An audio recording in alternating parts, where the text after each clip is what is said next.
Après une longue semaine où même le café ne parvenait plus à me sauver de la grisaille des jours, moi, Léa, j'ai enfin senti la vie frémir à nouveau sous ma peau.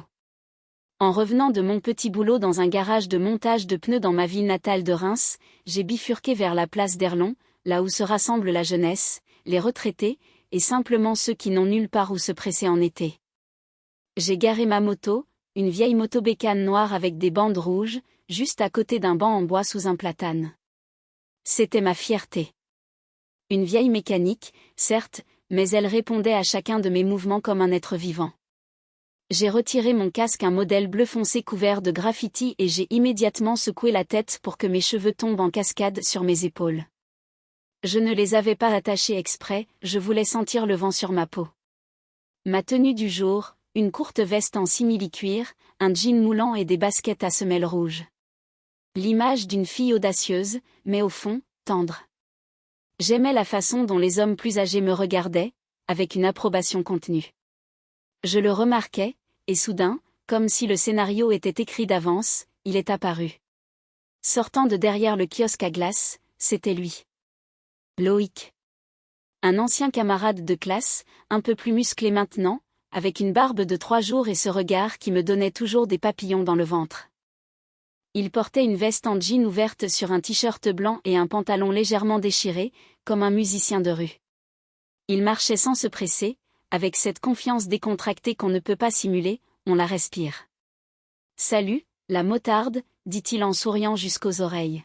« Alors, tu emmènes un vieil ami faire un tour ?» J'ai souri en retour, me penchant vers lui. « Si tu n'as pas peur de la vitesse et de mon casque », ai-je murmuré en lui faisant un clin d'œil, sortant le casque de rechange du coffre. Il l'a enfilé, ou plutôt, il a essayé. La comédie a commencé sur le champ. Sa chevelure, épaisse et bouclée, s'est coincée quelque part entre la doublure intérieure et le plastique. Il a grogné, s'est accroché le menton, et je n'ai plus pu me retenir.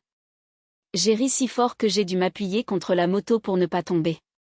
« Ce n'est pas un casque, c'est un piège », s'est-il exclamé, indigné.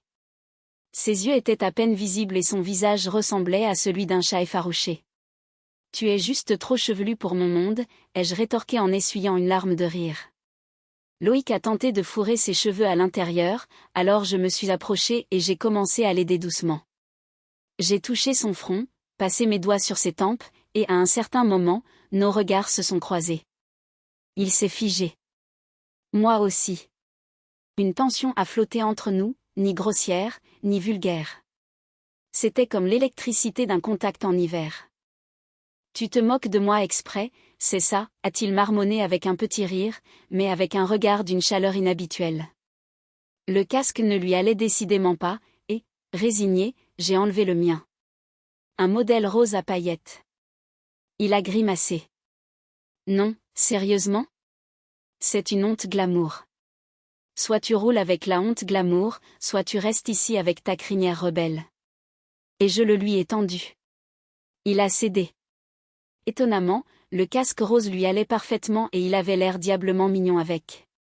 Il y avait même un côté un peu fétichiste dans ce contraste. Son apparence brute, sa silhouette masculine et ce casque rose brillant, c'était étrangement excitant. « Voilà, maintenant tu es officiellement mon subordonné. Accroche-toi bien, sinon je te laisse sur le bord de la route. » Je me suis assise devant, sentant ses mains se poser timidement sur ma taille. Lorsque nous avons pris la départementale, j'ai délibérément accéléré. Pour qu'il sente bien les choses. Le vent déchirait mes cheveux, et Loïc s'est serré un peu plus fort contre mon dos. La chaleur entre mes omoplates s'est intensifiée, et j'ai frissonné. Pas de froid. « On dirait que tu es né sur cette bécane », a-t-il crié à travers le bruit, avec une pointe d'admiration. « Et toi, on dirait que tu es né pour briller en rose », ai-je crié en retour. Et il a ri. Nous avons quitté la route pour un vieux sentier forestier qui menait à une plage à moitié abandonnée au bord d'un lac. L'eau scintillait à travers le feuillage, et l'air sentait la menthe et la résine. Là, près d'un banc fait de rondins, je me suis arrêtée, j'ai enlevé mon casque, secoué mes cheveux et regardé Loïc. Il a retiré avec difficulté son ami rose. Ses cheveux étaient gonflés comme un pissenlit.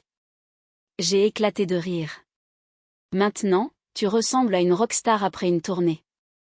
Il a souri et s'est approché de moi. Très près.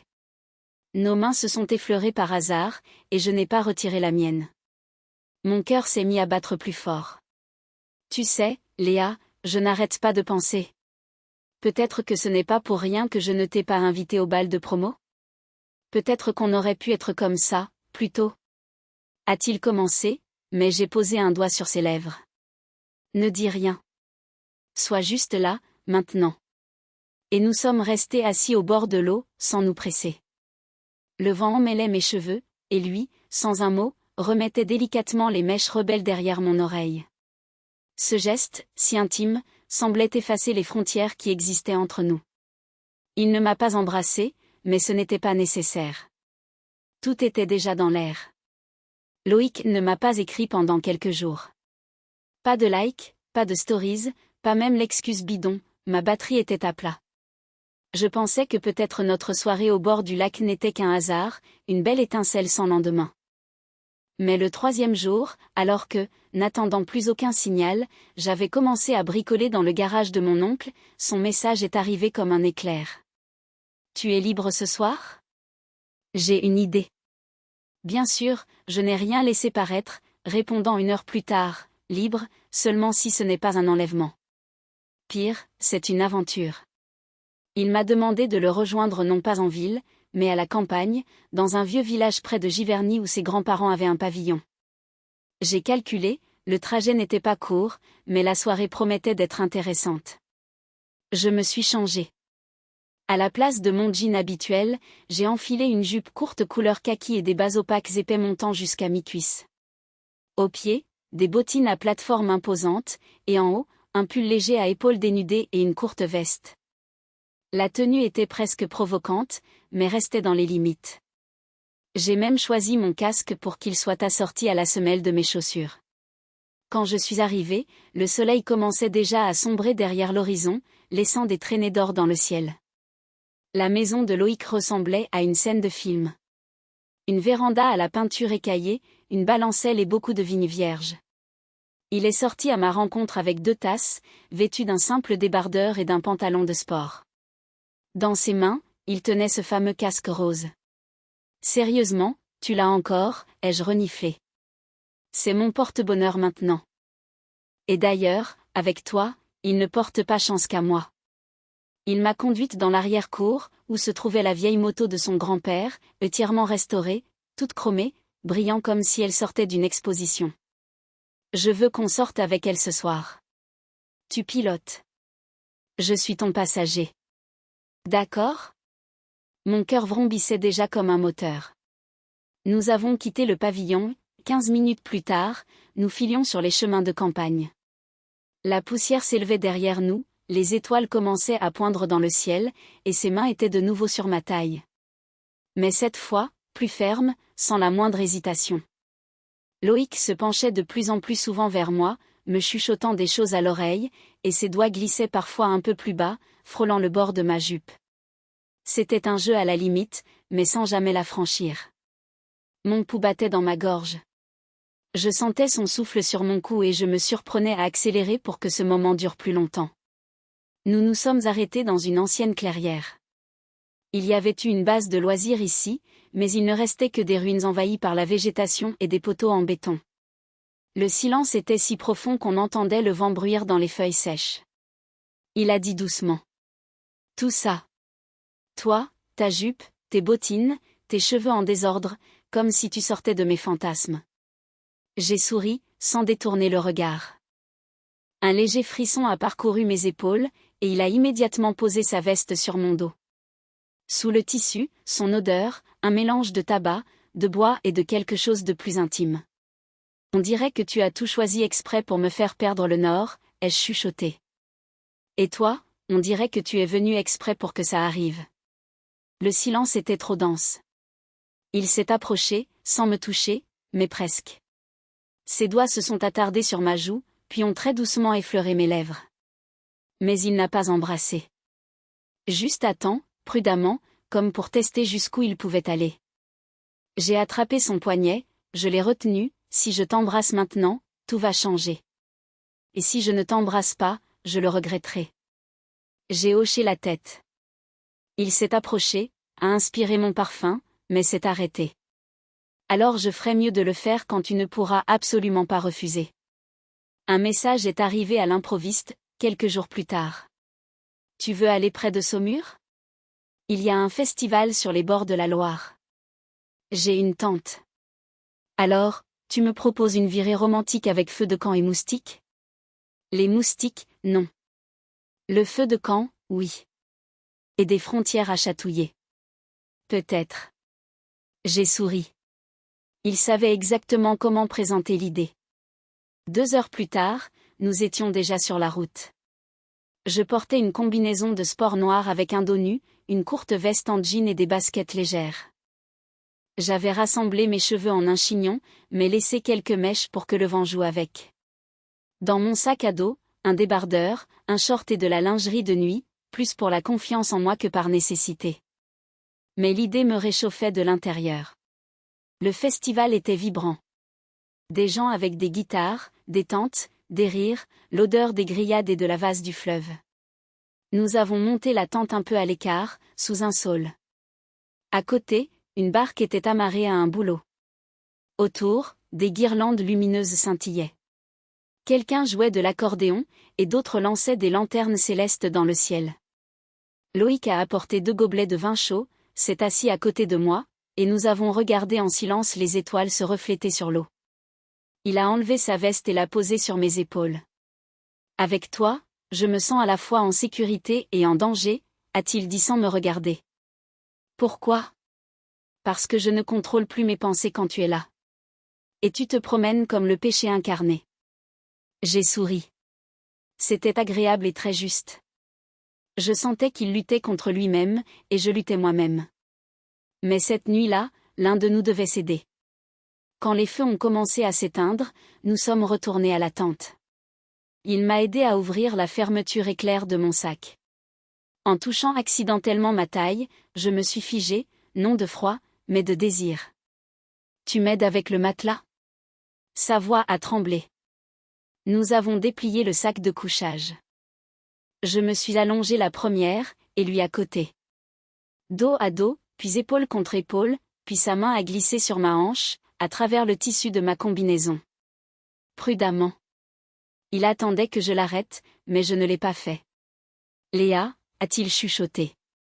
Son baiser était chaud, hésitant, comme s'il avait peur de m'effrayer, puis avide, assuré. Il n'embrassait pas seulement mes lèvres, il effleurait ma clavicule, mes joues, mes paupières. Ce n'était pas juste un baiser, c'était une vénération. Est-ce que je peux arrêter d'être juste, presque? J'ai tourné la tête vers lui. Nos nez se touchaient presque. Il ne faut plus être presque, ai-je répondu. Cette nuit-là fut un fétichisme érotique continu. La semi-nudité, le souffle dans l'oreille, les caresses à travers le tissu, la sensation d'un autre corps tout près, sans l'union complète. Au petit matin, avec déjà le chant des oiseaux et une légère brise, il a murmuré, « Je ne savais pas qu'on pouvait faire ça, presque sans rien, mais avec une telle intensité. » C'est parce que tu n'es pas avec n'importe qui, Loïc. Il s'est endormi en m'enlaçant par derrière.